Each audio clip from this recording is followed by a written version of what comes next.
Hi guys, welcome to the studio.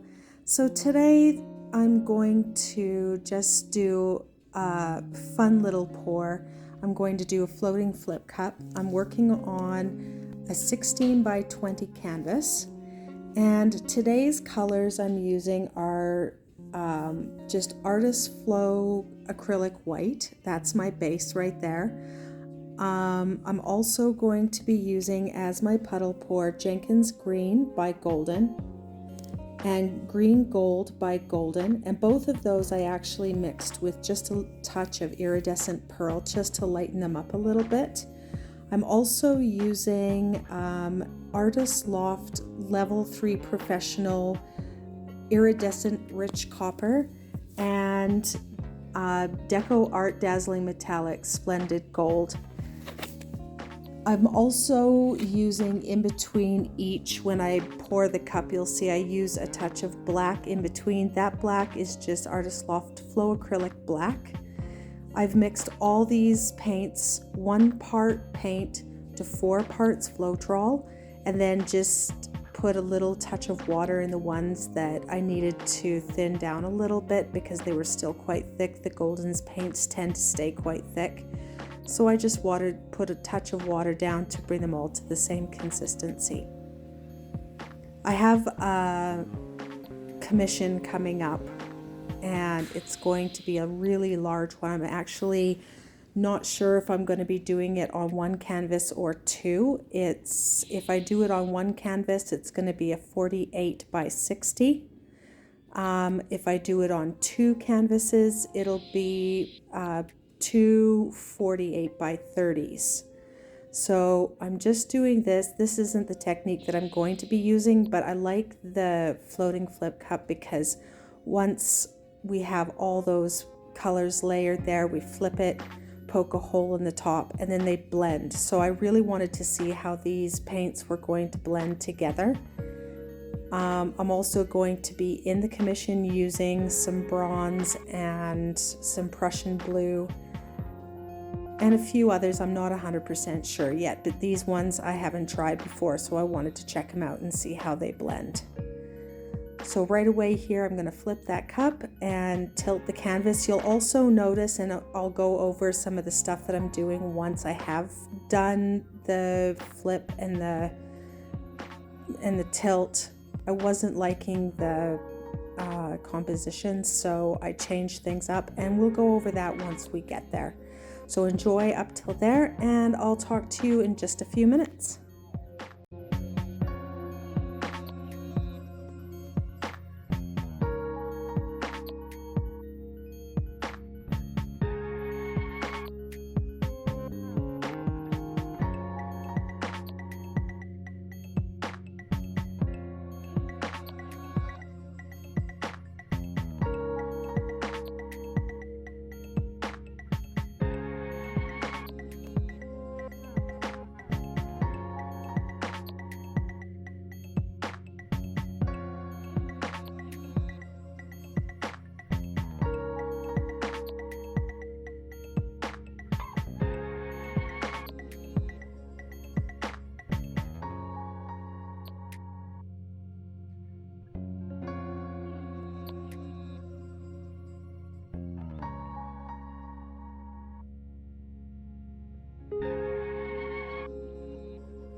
So it was at this point that I finished the initial tilt, and I was standing back and looking at it and deciding what I wanted to do because I really did not like the composition. I loved the colors. They blended really nicely, which is great, because these are the colors that I wanted to use, some of them in the commission that's coming up. I love that light green. Sometimes in the past I've had problems with green gold. It's not my absolute 100% go-to, but with the Jenkins green and the gold and the copper, it just brought a lot of lightness to it, especially with having black in it as well. And so I really love the color combination, but I wasn't happy with the color combination, but I wasn't happy with the composition. So right here, what I did was I picked it up again, and I'm just looking for where the weight of the paint is. Now for what I'm going to do, that's really important to know where the weight of the paint is. And then what I do is I tilt it in a circular motion so that I'm bringing the whole thing around and kind of spiraling it around. And you'll see that right here. I apologize for the movement if anybody has any motion sickness, because I'm going to be taking it around a couple of times. But once you have that weight of the paint, you start tilting it around. I tilt it around in a circle and let gravity pull the paint and move the weight of the paint around in the circular motion.